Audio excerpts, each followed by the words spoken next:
Hello semua, selamat tengah hari. Hello. Saya Abewi. Saya Mak Yu. Kita orang sekarang ni dah, sebenarnya cerita dia macam ni. Abewi ada YouTube channel, Wati channel. Dan lepas tu Abewi fikir kan, Wati channel tu Abewi nak gabung dengan Mak Yun. So jadinya video-video kita orang kita akan share dekat YouTube. Yeah. So jangan lupa subscribe, like dan share dan juga komen. Okay guys? Yeah. Okay, sambil-sambil kita kat sini kan. Kita kat mana sekarang? Cuba cerita sikit.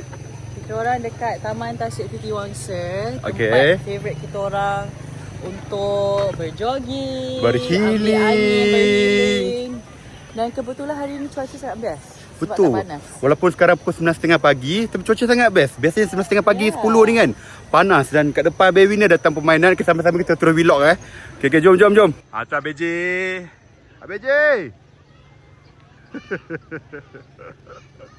Ada taman permainan kat Taman Tasik Titi Wangsa. Inilah tasik dia.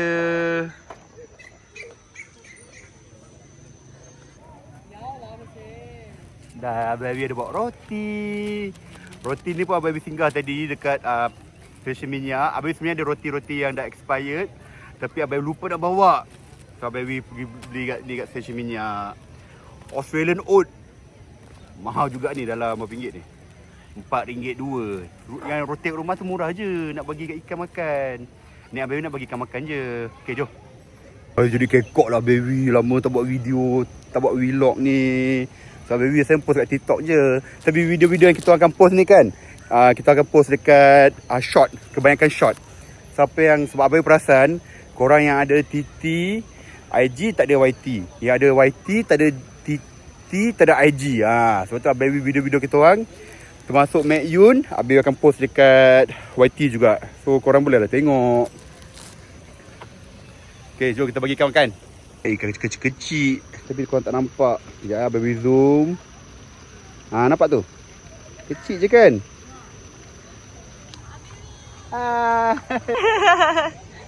Nak bagi ikan makan tak? Kongsi sekali. Jom.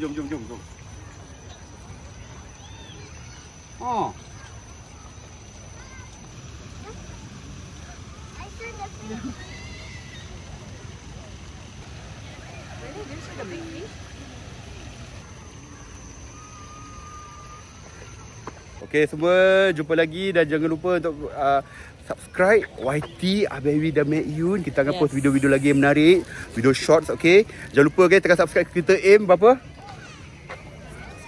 100k guys, let's go. Boleh lah guys, 100,000. Wow.